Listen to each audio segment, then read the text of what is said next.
कौरव और पांडवों का युद्ध तथा उसका परिणाम। अग्निदेव कहते हैं, युधिष्ठिर और दुर्योधन की सेनाएं कुरुक्षेत्र के मैदान में जा डटी। अपने विपक्ष में पितामह भीष्म तथा आचार्य द्रोण आदि गुरुजनों को देखकर अर्जुन युद्ध से विरत हो गए। तब भगवान श्री कृष्ण ने उनसे कहा, पार्थ, भीष्म आदि गुरुजन शोक के योग्य नहीं है। मनुष्य का शरीर विनाशशील है, किंतु आत्मा का कभी नाश नहीं होता। ये आत्मा ही परम ब्रह्म है, मैं ब्रह्म हूं। इस प्रकार तुम उस आत्मा को समझो। कार्य की सिद्धि और असिद्धि में समान भाव से रहकर कर्मयोग का आश्रय ले शास्त्र धर्म का पालन करो। श्री कृष्ण के ऐसा कहने पर अर्जुन रथारूढ़ हो युद्ध में प्रवृत्त हुए। उन्होंने शंख ध्वनि की। दुर्योधन की सेना में सबसे पहले पितामह भीष्म सेनापति हुए। पांडवों के सेनापति शिखंडी थे। इन दोनों में भारी युद्ध छिड़ गया। भीष्म सहित कौरव पक्ष के योद्धा उस युद्ध में पांडव पक्ष के सैनिकों पर प्रहार करने लगे और शिखंडी आदि पांडव पक्ष के वीर कौरव सैनिकों को अपने बाणों का निशाना बनाने लगे। कौरव और पांडव सेना का वो युद्ध देवासुर संग्राम के समान जान पड़ता था। आकाश में खड़े होकर देखने वाले देवताओं को वो युद्ध बड़ा आनंददायक प्रतीत होता था। भीष्म ने 10 दिनों तक युद्ध करके पांडवों की अधिकांश सेना को अपने बाणों से मार गिराया। 10वें दिन अर्जुन ने वीरवर भीष्म पर बाणों की बड़ी भारी वृष्टि की। इधर द्रुपद की प्रेरणा से शिखंडी ने भी पानी बरसाने वाले मेघ की भांति भीष्म पर बाणों की झड़ी लगा दी। दोनों ओर के हाथी सवार, घुड़सवार, रथी और पैदल एक दूसरे के बाणों से मारे गए। भीष्म की मृत्यु उनकी इच्छा के अधीन थी। उन्होंने युद्ध का मार्ग दिखाकर वसु देवता के कहने पर वसुलोक में जाने की तैयारी की और बाण शैया पर सो रहे। वे उत्तरायण की प्रतीक्षा में भगवान विष्णु का ध्यान और स्तवन करते हुए समय व्यतीत करने लगे। भीष्म के बाण शैया पर गिर जाने के बाद जब दुर्योधन शोक से व्याकुल हो उठा, तब आचार्य द्रोण ने सेनापतित्व का भार ग्रहण किया। उधर हर्ष मनाती हुई पांडवों की सेना में धृष्टद्युम्न सेनापति हुए। उन दोनों में महाभयंकर युद्ध हुआ जो यमलोक की आबादी को बढ़ाने वाला था। विराट और द्रुपद आदि राजा द्रोण रूपी समुद्र में डूब गए। हाथी, घोड़े, रथ और पैदल सैनिकों से युक्त दुर्योधन की विशाल वाहिनी धृष्टद्युम्न के हाथ से मारी जाने लगी। उस समय द्रोण काल के समान जान पड़ते थे। इतने में ही उनके कानों में ये आवाज आई, अश्वत्थामा मारा गया। इतना सुनते ही आचार्य द्रोण ने अस्त्र शस्त्र त्याग दिए। ऐसे समय में धृष्टद्युम्न के बाणों से आहत होकर वे पृथ्वी पर गिर पड़े। द्रोण बड़े ही दुर्धर्ष थे। वे संपूर्ण क्षत्रियों का विनाश करके 5वें दिन मारे गए। दुर्योधन पुनः शोक से आतुर हो उठा। उस समय कर्ण उसकी सेना का कर्णधार हुआ। पांडव सेना का आधिपत्य अर्जुन को मिला। कर्ण और अर्जुन में भांति भांति के अस्त्र शस्त्रों की मारकाट से युक्त महाभयानक युद्ध हुआ जो देवासुर संग्राम को भी मात करने वाला था। कर्ण और अर्जुन के संग्राम में कर्ण ने अपने बाणों से शत्रु पक्ष के बहुत से वीरों का संहार कर डाला, किंतु दूसरे दिन अर्जुन ने उसे मार गिराया। तदनंतर राजा शैल्य कौरव सेना के सेनापति हुए, किंतु वे युद्ध में आधे दिन तक ही टिक सके। दोपहर होते होते राजा युधिष्ठिर ने उन्हें मार गिराया। दुर्योधन की प्रायः सारी सेना युद्ध में मारी गई थी। अंततो गत्वा उसका भीमसेन के साथ युद्ध हुआ। उसने पांडव पक्ष के पैदल आदि बहुत से सैनिकों का वध करके भीमसेन पर धावा किया। उस समय गदा से प्रहार करते हुए दुर्योधन को भीमसेन ने मौत के घाट उतार दिया। दुर्योधन के अन्य छोटे भाई भी भीमसेन के ही हाथ से मारे गए थे। महाभारत संग्राम के उस 18वें दिन रात्रि काल में महाबली अश्वत्थामा ने पांडवों की सोई हुई एक अक्षौहिणी सेना को सदा के लिए सुला दिया। उसने द्रौपदी के 5 पुत्रों, उसके पांचाल देशीय बंधुओं तथा धृष्टद्युम्न को भी जीवित नहीं छोड़ा। द्रौपदी पुत्रहीन होकर रोने बिलखने लगी। तब अर्जुन ने सिंह के अस्त्र से अश्वत्थामा को परास्त करके उसके मस्तक की मणि निकाल ली।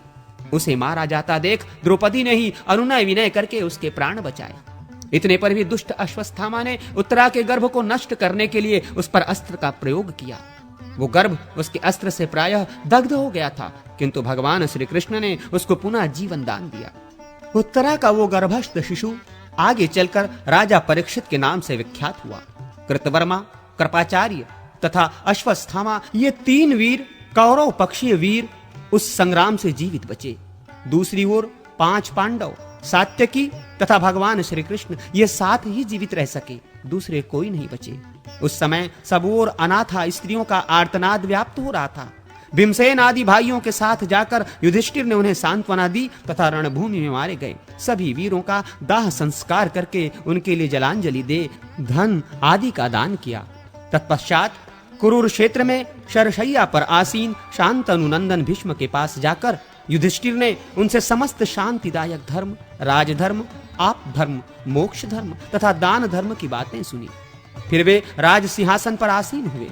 इसके बाद उन शत्रु मर्दन राजा ने अश्वमेघ यज्ञ करके उसमें ब्राह्मणों को बहुत धन दान किया।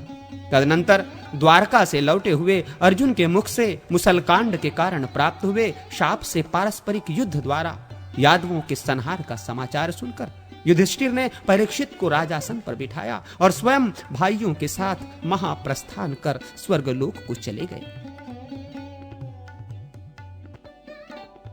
यदुकुल का संहार और पांडवों का स्वर्ग गमन।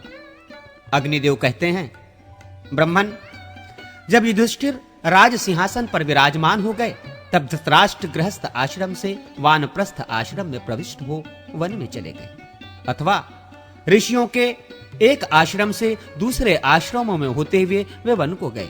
उनके साथ देवी गांधारी और प्रथा कुंती भी थी। विदुर जी दावानल से दग्ध हो स्वर्ग सिधारे। इस प्रकार भगवान विष्णु ने पृथ्वी का भार उतारा और धर्म की स्थापना की तथा अधर्म का नाश करने के लिए पांडवों को निमित्त बनाकर दानव, दैत्य आदि का संहार किया। तत्पश्चात भूमि का भार बढ़ाने वाले यादव कुल का भी ब्राह्मणों के शाप के बहाने मूसल के द्वारा संहार कर डाला। अनिरुद्ध के पुत्र वज्र को राजा के पद पर अभिषिक्त किया। तदनंतर देवताओं के अनुरोध से प्रभास क्षेत्र में श्री हरि स्वयं ही स्थूल शरीर की लीला का संवरण करके अपने धाम को पधारे। वे इंद्रलोक और ब्रह्मलोक में स्वर्गवासी देवताओं द्वारा पूजित होते हैं। बलभद्र जी शेषनाग के स्वरूप थे, अतः उन्होंने पाताल रूपी स्वर्ग का आश्रय लिया। अविनाशी भगवान श्रीहरि ध्यानी पुरुषों के ध्येय हैं। उनके अंतर्धान हो जाने पर समुद्र ने उनके निजी निवास स्थान को छोड़कर शेष द्वारिकापुरी को अपने जल में डुबो दिया।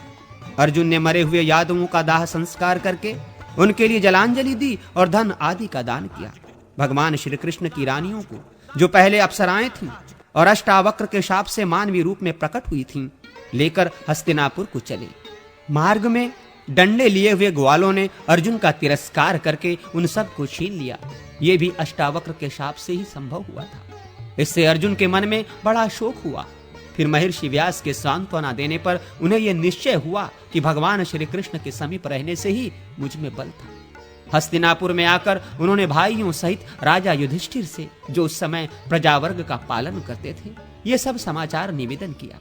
वे बोले, भैया, वही धनुष हैं, वे ही बाण हैं, वही रथ हैं और वे ही घोड़े हैं, किंतु भगवान श्री कृष्ण के बिना सब कुछ उसी प्रकार नष्ट हो गया जैसे अक्षोत्रियों को दिया हुआ दान।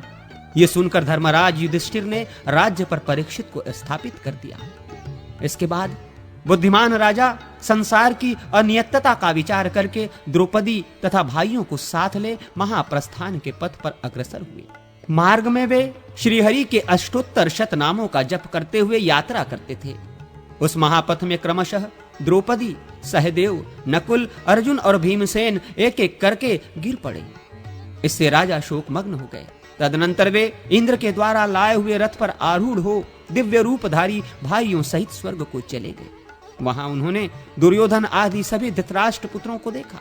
तदनंतर उन पर कृपा करने के लिए अपने धाम से पधारे हुए भगवान वासुदेव का भी दर्शन किया। इससे उन्हें बड़ी प्रसन्नता हुई। ये मैंने तुम्हें महाभारत का प्रसंग सुनाया। जो इसका पाठ करेगा वो स्वर्गलोक में सम्मानित होगा।